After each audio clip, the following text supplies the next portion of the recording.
Let's talk about beer. And Emma McClarkin is here from the British Beer and Pub Association. Emma, a very good morning to you, I should say. Good morning. Now, you'll be very pleased to know I've got your wall chart here. Look at this. Check this out. There's a British Beer and Pub Association wall chart, which I'm going to unfurl before your very eyes, right? Which is that. Here it is, with the first look at the games which are going on. First one today, Germany versus Scotland. The good thing about this, though, is that it tells me at the bottom how much tax we pay on a pint of beer compared to Germany, which is 4.6 pence, right? Here, it's 54.2 pence. So I think I'm going to go to Germany and have a couple of beers. Well, we're using this opportunity of the Euros to encourage people to go to their locals, support their pubs, but also to highlight just how expensive our beer tax is here in the UK. 12 times more than in Germany. As you say, 54p to versus 4p. Right. And we hope that during the election time, the politicians will be listening and they'll recognise that we need to bring down the cost of a pint, keep it affordable for all, and also keep us competitive on the global beer market. Well, exactly. I mean, in almost every other country in Europe, apart from Slovenia and Turkey, beer duty is below 20p, and we're above 50p. It doesn't make any sense. How has it turned out like this?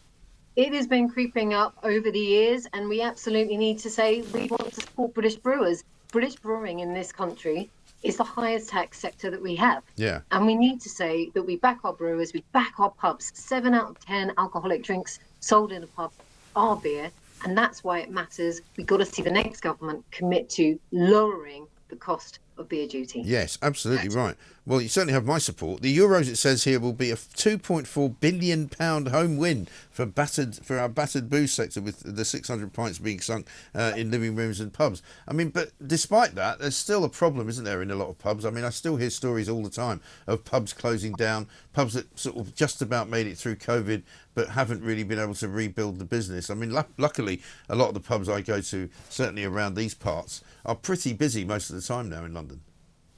Well, we saw, unfortunately, after the pandemic, the energy crisis, cost inflation, and the cost of living crisis, people going out less and being more cautious with their money. Yeah. And so we do need more support. It's also been a dreadful year. It's been incredibly wet with the weather. Summer hasn't really kicked in. Let's hope it starts with the Euros. Let's hope we see that big boost. 20 million more pints we're expecting to sell over the next 4 weeks. That's worth 93 million to the industry, and we really need it. So I hope everybody gets behind their teams, behind Scotland, behind England, cheers them on down at the Home for Sport. That's your local pub. Yeah, absolutely right. And what's the relationship with the pubs and some of the football rights companies as well? Because, you know, I know from days gone by when some pubs wanted to show the Premier League, some of the fees that they were being charged by Sky were absolutely extortionate. I mean, I guess with something like the Euros, it's on sort of free-to-air television, so it's not such a problem.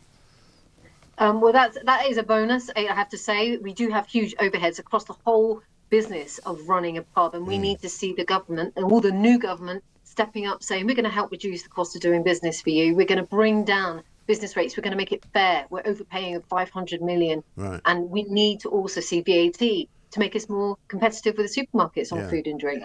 And we also, of course, need to see a pint kept affordable for all. Very, very proud of our British pub, and we should be proud of our British brewers too. And is there a different tariff depending on where the beer comes from? You know, is British beer, for example, taxed less than foreign beer?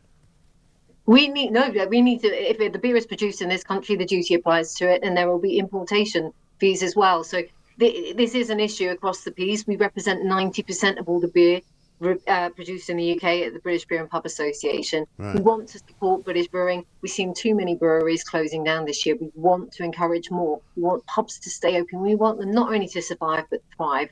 Way to do that is to reduce the cost of doing business in this country. We will be a boost to the economy, an engine for growth on your high street, in your town, or even in your village, and helping people stay connected. We're economic, social, and also a cultural asset. We've got to be protected. We've got to be supported. Let's go do that. The great British pub, absolutely. David in Crawley sent me an interesting question. He says, if the tax is so high on beer, why is alcohol-free beer the same price? Is there a tax on that as well? Well, alcohol-free beer has a lower duty base, but it also is more expensive to produce. And of course, we're not quite there. It's becoming more popular, but it's not quite at volume yet. So I believe over time we'll see it be more popular. That might impact that. but let's support our brewers overall by innovating, and that will be supporting the whole of the brewing industry, all of our beers across the board, Yeah. and that will I've help us. also heard I've heard publicans saying to me that one of the reasons that they have the price pretty much the same for non-alcoholic beer as alcoholic beer is that they don't want to make it possible for people to go, oh, you're buying a cheap round or something because you're buying non-alcoholic beer instead of real beer, and so you shouldn't have to buy the same amount. You shouldn't have to buy the same amount of rounds or something like that. It's easier to just charge the same amount. I think a pint's a pint, a good pint that tastes great, that makes you feel good, and you're then enjoying that brand. I think that's something that has a value, and we need to be supporting people in lowering their consumption, making it more acceptable to drink low and no products at the pub. We want to see more of them on draft, so that people can have a pint of a low or no beer at the same time and not have to have a bottle with a label that maybe makes them feel different from everybody else. But Yeah. it is about still being in the occasion all together, and this is what opportunities we have to do for people to make them still feel part of the party. Indeed. Well, I hope you have a good time tonight, Emma. Thank you very much indeed. Emma McClarkin from British Beer and Pub Association. As I say, I've got their guide to the Euros here. It's a wall chart. I might give it to one of my sons, I think, to put it up on his wall. But incredible. UK beer tax, 54.2 pence. Germany beer tax, 4.6 pence. I mean, it makes absolutely no sense at all.